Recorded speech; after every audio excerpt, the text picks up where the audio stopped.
I'm Jennifer from Rios Clemente Hale Studios. I'm so glad to be here. It feels, among friends, right? And that's, these days that's great. And so I feel a little bit like preaching to the choir.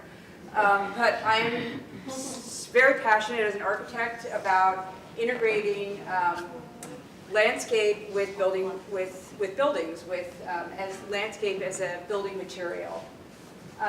We all know that green is good. Plants absorb CO2, they reduce greenhouse gas, they reduce heat island effect, but they also support wildlife. We all need our wildlife supported. We know that cities are popular.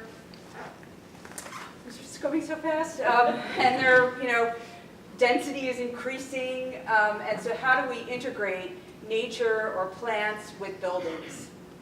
This is a big question that we work with and that we design in our office. And we all know, as some people have already touched on tonight, that infrastructure is one of the keys. Here are some examples of how we've done it in our office. We put plants on walls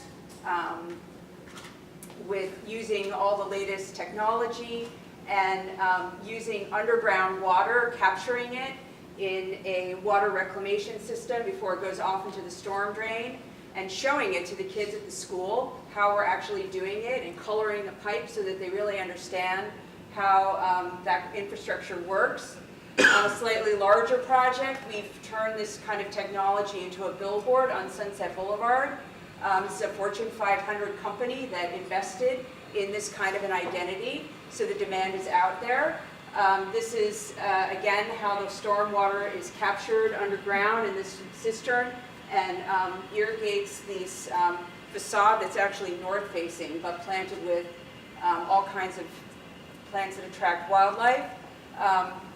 In Playa Vista, we have turned the green infrastructure into a path that circulates all over the building, up and down. This is a fitness center, and so every surface of the building is usable. All of the doors open, and it's completely designed to be an indoor-outdoor experience.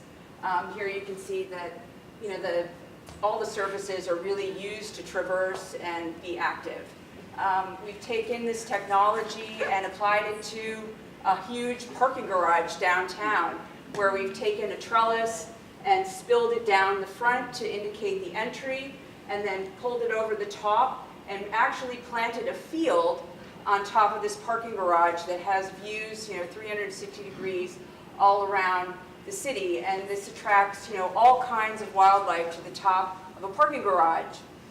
And finally, in Santa Monica, we're working on sort of the inverse of this, where we take little structures and put them on top of existing green space, on top of planters in this case, so that you really can integrate the user's experience with the trees. So rather than providing a trellis or umbrellas, we're really using the actual trees themselves as the structures that people can be close to and utilize for their personal comfort. So let's be in the trees.